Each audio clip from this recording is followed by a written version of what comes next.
Hi guys, coming soon collaboration with Ananaya Brahmo, superstar folk singer, and happy Diwali ang दोंसे मेथाइजों बरायनो सानबाय। Guys आं गोबां मोजां मोनो नैबे मेथाइखौ ससे सुंद'यै आङो खुसियै बे मेथाइखौ रोजाबफानो सानदों बाट ससेल' दै सेकेन्डसो जागोन बेयो गान्जा फाग्ला फिल्मनि बेयावहाय सुपारस्टार जा हेलेना आरो लोगोसे सोरां नार्जारी I love सोरां Narzary and Helena also because सोरांनि एक्सनखौ गोबां मोजां मोनो आं आरो बिराद मोजां फिटबो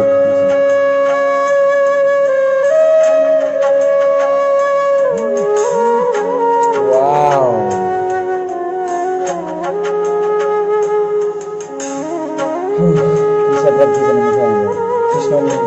masuk pasar atau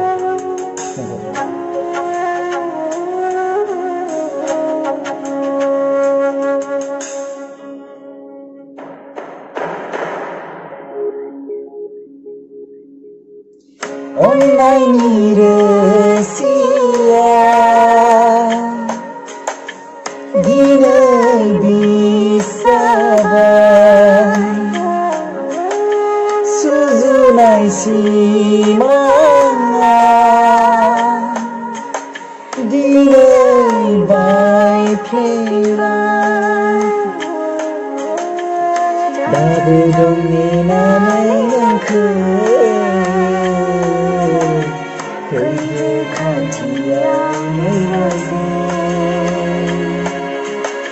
Dabu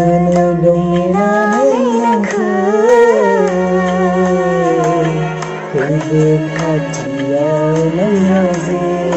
Thank you so much guys. आं बे मेथाइखौ गोबां मोजां मोनो मालाबा सम लानानै बे मेथाइखौ आबुङै खनजोबगोन आं माने फुल आरो दै बे मेथाइखौ आं गोबां गोसो गोरबोजों मोजां मोनो बिनि थाखायनो आं बे मेथाइखौ खननाय जाबाय दासिमबो बेलुनफोर डिजाइन खालामनायफोरखौ आङो माबाथ'वाखै बाट आं